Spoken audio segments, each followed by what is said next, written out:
team, it's your boy Neal back with another reaction video, and here we are with our guy Nalf. 15 things Germans don't understand about Americans. I'm intrigued at this, and if I can help in any way, shape, or form to help you understand some of these things, I will. There may be things I don't even understand about us Americans. Before we dive in, make sure you subscribe to the channel, ring notification bell, give a video a thumbs up so it gets suggested. Social media, Patreon, all up top. You want to subscribe to any of it? Put all the links in the description. All you gotta do is hit the link, follow me, talk to me. Love talking to you guys. You guys are the most incredible team, and I'm human. I talk back. You got a favorite video suggestion, you can subscribe to Patreon or drop it in the comment section. What we got, Nalf? Guys, welcome to the Nalf YouTube channel. Now, I have lived in Germany for quite some time now, and I have had a lot of conversations with my German friends about the differences between German and American culture. I've experienced it a lot. I've experienced culture shock coming to Germany, reverse culture shock going back to the States, so this is something that I'm really interested in and really like. A thing that I have experienced a lot is German people asking me certain things about Americans and the United States. Why do you Americans do this? Why do you Americans have this? Why is it like this in the United States? Today I'm going to address 15 things that Germans just don't understand about the United States. Some things I will explain, some things I will try to justify, and some things I will be right there alongside with you, confused. I like the way you said that. Some things I'll try to explain, some things I'll try to justify, some things I'll be right there along with you. I feel the exact same. I ain't even heard no reasons, but I already feel, some things I will be right there alongside with you, confused as hell as to why us Americans do some of these things certain ways. So without further ado, let's get into 15 things that Germans do not understand about us Americans. Let's do it. 5,280 feet in a mile. You pick up this football and you run every single one of them. Not using the metric system. Now, I actually did a whole video about this on my Nalf Nonsense channel. Now, the United States actually did make an attempt at converting to the metric system in the 1970s. But people and businesses just weren't having it. The consensus was kind of like, this is taking too long and it's going to be too much money to convert all of our stuff to the metric system. So let's just stick with our unique imperial system where there's 12 inches in a foot and 5,280 feet in a mile. 5,280 feet. You pick this ball up, you run every one of them. Who needs that divisible by 10 simple nonsense? No metric for us. The same goes for Celsius versus Fahrenheit. Now, I will admit, Celsius makes a lot more sense. Water freezes at 0, boils at 100. For us, water freezes at 32, boils at like 217 or something. I don't even know. I don't know either. That makes water freezes at 0, boils at 100. Like, that just makes sense. I don't know why we don't use it. I don't know. He told you why we don't use the metric system. We tried, but people are when people already are used to one thing, it's hard to convert them to something else. Of course, there's going to be pushback. There's going to be backlash, and they basically just said it's not worth it. We already know this way, so we're going to stick with this way, even if the other way is easier. You're already down this path, and there's no turning back, is basically what they said. Water freezes at 32, boils at like 217 or something. I don't even know. But I will say, while I think and know that it is much more logical, I cannot get my brain to switch from Fahrenheit to Celsius. I still, on my phone, keep temperatures in Fahrenheit. Like, once you're so used to one thing your whole life, trying to switch it is definitely difficult. A meal is not complete without I still, on my phone, keep temperatures in Fahrenheit.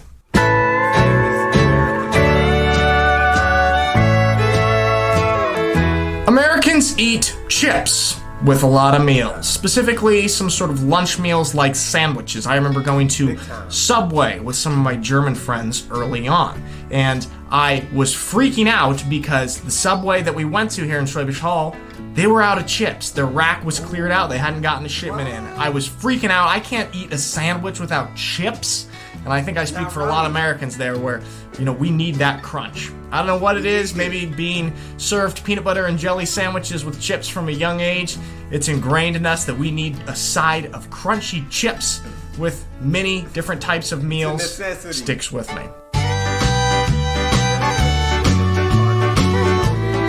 The best way to ensure that your car doesn't get stolen in the USA is to drive a manual. That's fact. I cannot drive a manual. I cannot. Most people cannot. Manual cars. I've seen different figures, but all of them ranging to around the number of only 15 or so % of Americans can drive manual cars. Now, I think this number used to be a lot higher. Both of my parents learned how to drive using a manual car, but in the United States, manual cars have become less and less popular. When you do a driving test, you usually do it with an automatic car, and it is just not commonplace to be learning how to drive manual cars in the United States.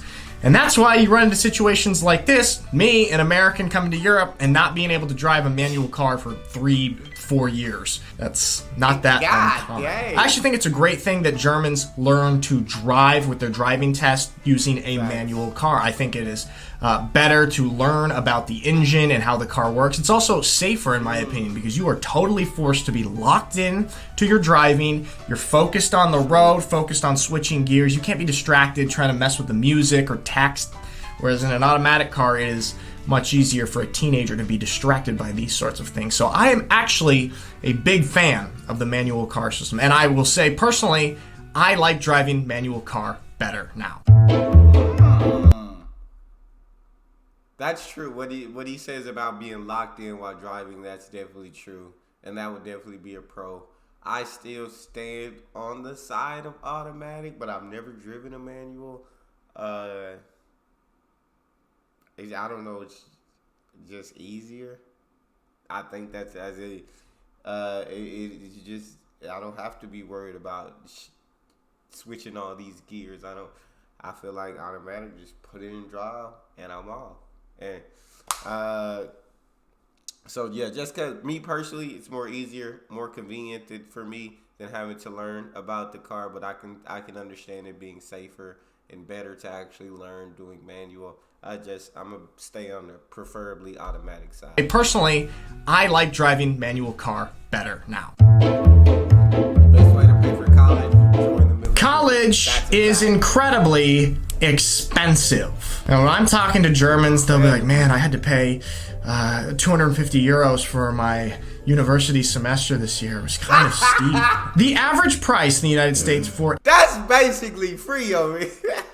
Compared to over here, that's basically university semester this year was kind of steep. The average price in the United States for a public college, four-year college, is $37,400 per year. That's for a public college. The average for a private college is $47,000 per year.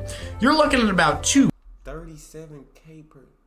Nah, that's not. Yeah, I went to a cheap public college then. Yeah, cause $37K a year is college crazy. Is $47,000 per year. He's not lying. You're looking at about That's $200,000 if you want to get a private college education, which in my opinion in the States, for the most part, those are really the only ones worth going to at this point. The college diploma has become so diluted that I think you really need to go to like an elite school for your college degree to even matter. So you're looking at about $200,000 to get a worthwhile college degree. Don't even get me started. I went to film school for a master's program for one semester and I racked up a nice $30,000 debt there. Speaking of which, if you would like to help me pay off my film school debt, the link to my Patreon is in the description. Lots of fun behind the scenes content, exclusive content on there. We just started a movie club, so we do a monthly movie club and discussion. So,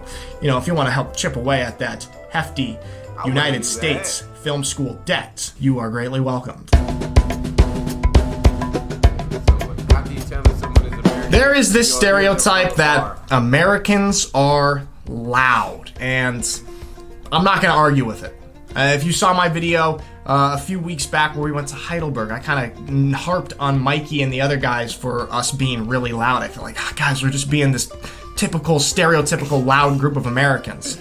And there's a theory for this. There is a theory for why us Americans are always speaking so loudly and yelling. Now here it is, and if you've watched my YouTube videos, you know this a little bit. Americans have a much larger threshold for what the accepted personal bubble is, okay? So we are typically further away from each other when we are speaking. When you're further away from each other, you need to speak a little bit louder. And this is just ingrained to us, so we have, become accustomed to a certain decibel level of speaking that's probably a little bit more like this compared to a German who's used to talking to somebody this close, because Germans, personal bubble doesn't really exist here, and German people are used to speaking at a softer, quieter tone. That is my theory for why us Americans are quite loud. I hadn't thought about that. He makes a good point. We usually at a decent distance when talking. There's not enough distance a lot of times for people to reach certain volumes. But I can see us needing to speak at a higher volume for the distance. I feel that now. I didn't think about that. For why us Americans are quite loud.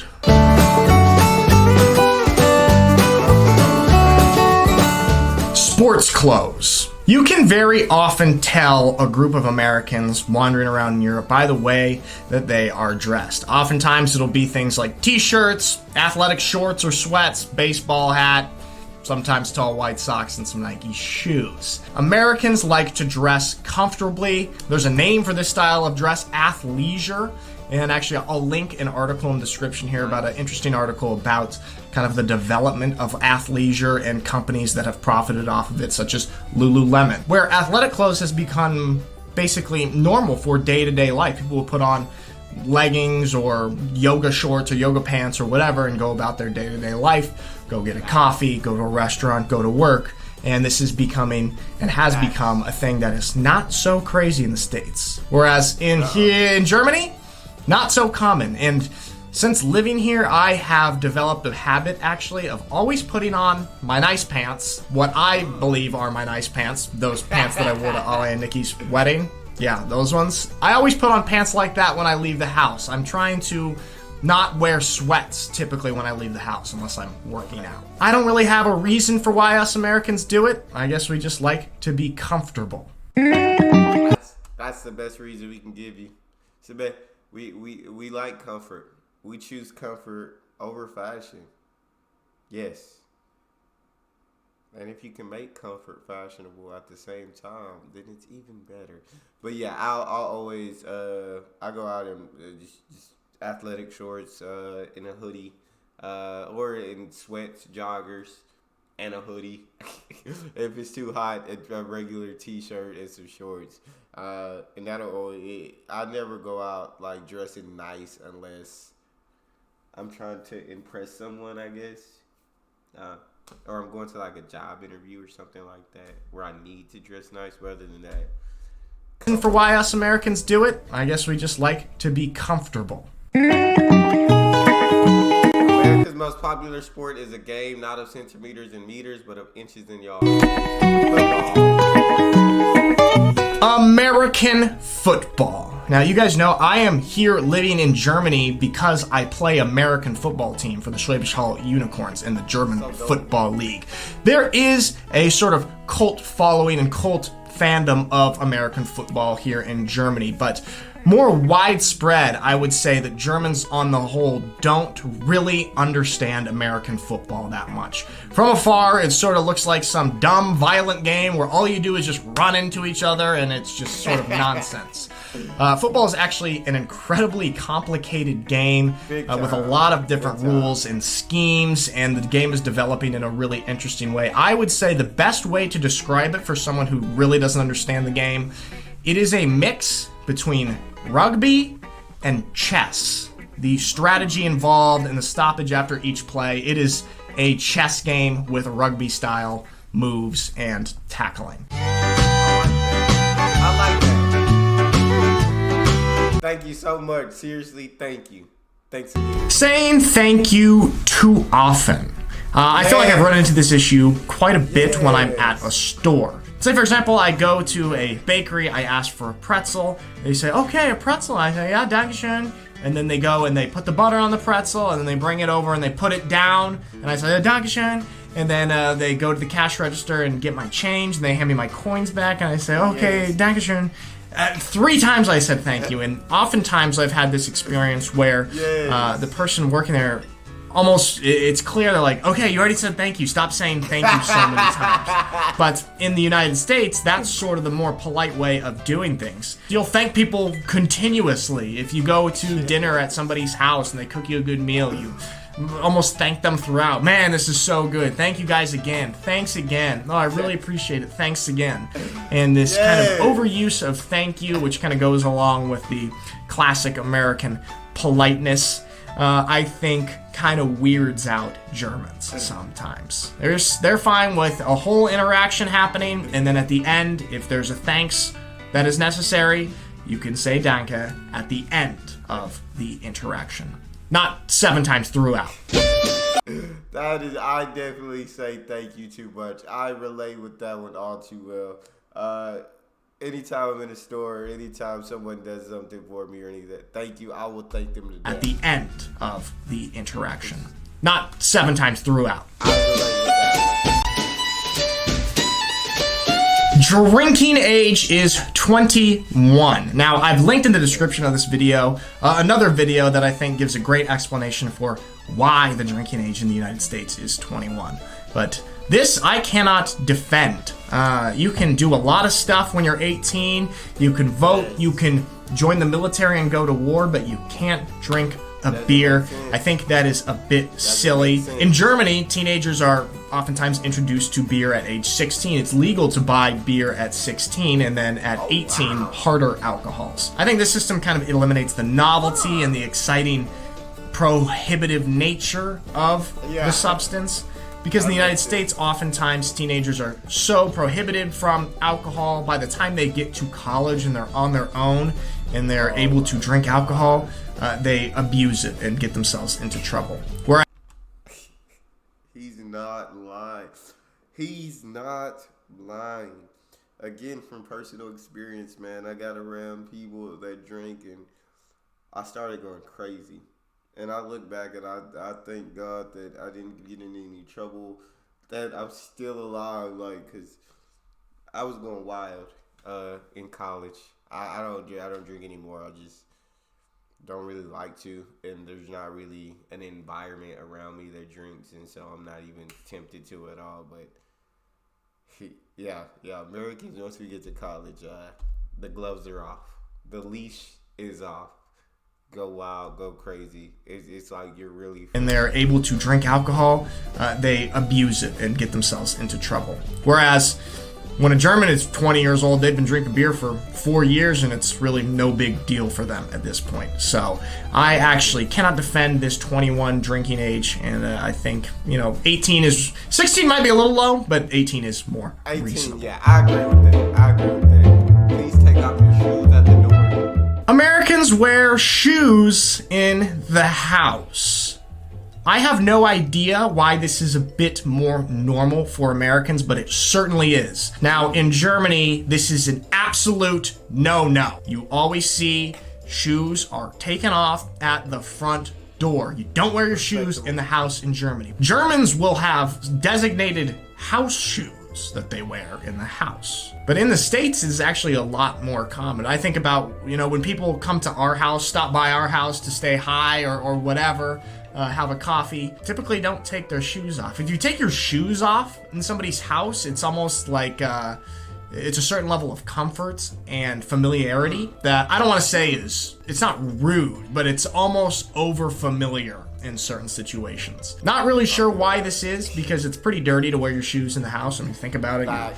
You're walking through the dirt and the mud and the grass and everything, and then you come into your house and walk on the carpet. So I don't really know why this is more common, but it is. Can't explain it. He makes a good point on that. I ever since I heard that no shoes in the house, it literally just makes sense. It's cleaner. I actually agree with that method over wearing your shoes in the house. Or just like have some slippers. Take your outside shoes off and then like slip into some slippers when you get in, or some house shoes, or you know what I'm saying? I actually agree with that. Common, but it is. Can't explain it. This drink costs $4.69. You got $5. This one drives me crazy. The price you see on the sticker in the store, when you go to check out and actually purchase that item, it's not the same price that you saw. Now, this is the case for most states in the USA, and that is because they add the sales tax on at the end, at the counter, instead of including it in the ticket price. This is an absurd system. I have no idea why we do this, probably to trick people into purchasing things because it looks cheaper, and then once you bring it up to the counter, you get this tax added on, and you know, at this point, like, screw it, I'll buy it anyway, but I thought it was cheaper, and that's probably my best guess for why this is the case. But I'm lucky. I live in Oregon, and we don't have a sales tax. So in Oregon and a few other states, the price you see on the sticker is actually the exact price you pay when you check out. But when I, for example, went to college in Washington, D.C., and I had to deal with this stupid tack-on tax, like, just put it in the price, man. Exactly. Exactly. I don't know why they don't do it. We should. I agree with it. It's a dumb system of just adding it on at the register. Just throw it on the price tag. Like, just put it in the price, man. Agreed. Ask your doctor if Pharmaceutical is right for you. I don't even know. Pharmaceutical commercials. The United States is one of 2 countries in the world where it's legal to advertise prescription pharmaceutical drugs to consumers directly. The only other country is New Zealand, and I actually think there's quite a bit of regulation with it. If you watch American TV, I don't know, it feels like 50 to 60% of the commercials are for some prescription drug, where the narrator will say, ask your doctor about so-and-so. And then the commercials got, you know, people dancing in fields and all this weird footage that doesn't match up with the ailment that the medicine is trying to cure, and it's always weird. And at the end, they have these really fast, quickly read, horrible side effects that they say with like a happy and pleasant voice. It's a strange thing, especially for me after being in Germany for a while. I get freaked out seeing pharmaceutical drug commercials. I agree with that one. Like to work, or live to work, or work to live. Vacation days. Us Americans, we don't like vacation. We like to work 365 days a year, no time off. We just not allowed to have them. It's not that we don't like them. They don't give them to us. We forced not to like them, basically. We don't like vacation. We like to work 365 days a year, no time off. What are you, lazy? I'm just kidding. I have come to really love the idea and concept of a work-life balance. Not only because it makes you feel more relaxed and make you feel better, but actually in the long run, it makes you more productive of a worker. In Germany, workers are guaranteed 24 days of paid vacation by the government every year. Guaranteed 24, and a lot of times employees actually get closer to 30. In the United States, the federal government guarantees 0 paid vacation days a year. It is not required at all by employers to give their employees paid time off. Now, that's not necessarily the norm. I think people typically get like between 7 to 14 days off a year, but it is not guaranteed by the government, and this is something that Germans just are always shocked about when they hear this. Like, you like, what? You're supposed to just work every day except the weekend the whole year, and you have no guarantee of vacation time? Hashtag no days off. Facts. That will be $22.99, and it's not including tip or tax. That is an absolute. Hashtag no days off. Hashtag tipping. Now, you tip in Germany, but it is not as big a deal as it is in the United States. In the United States, servers are oftentimes paid $2 to $2.50 an hour by their employer, and the remaining part of their wage is made up from tips. So if you don't tip, they don't get a living wage. This is why it is common to always tip 15% at a restaurant, and if it's good service, you're tipping 20, maybe 25%. This is expected. German tip culture exists, and I would say at a restaurant, maybe you leave about 10% or so, but it's not as expected, and the people who are serving you are actually paid a full wage, and they're not just living off the tips. Now, I actually have a Nalf nonsense video planned for the history of tipping in the United States. I've been researching it. It's quite interesting. It's very interesting why tipping is so prominent in the USA. So be on the lookout for a Nalf nonsense video talking about this subject.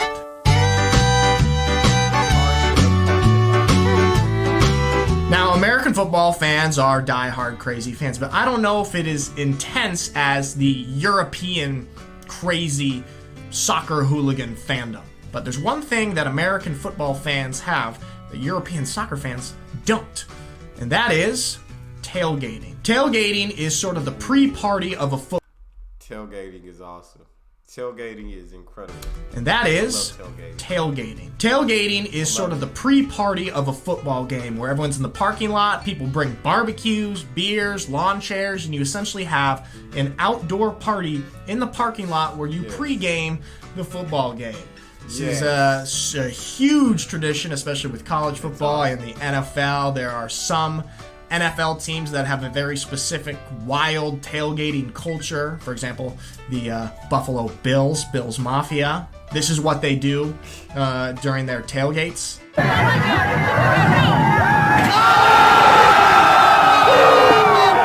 But this is a huge part of American football culture and tradition is tailgating. And no matter how big or crazy the soccer game is in Germany, people, for the most part, aren't bringing barbecues to the parking lot and having huge parties in the parking lot before the game.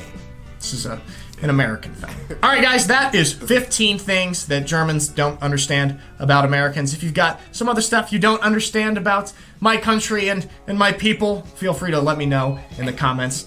Thanks so much for watching my YouTube channel. Really appreciate it. Hope you have a lovely day, and I will see you next time. That was definitely fun to get to react to. And yeah, there's some things in there that I do love. There's some things in there that make no sense to me that I don't love. And I guess it's just those two things.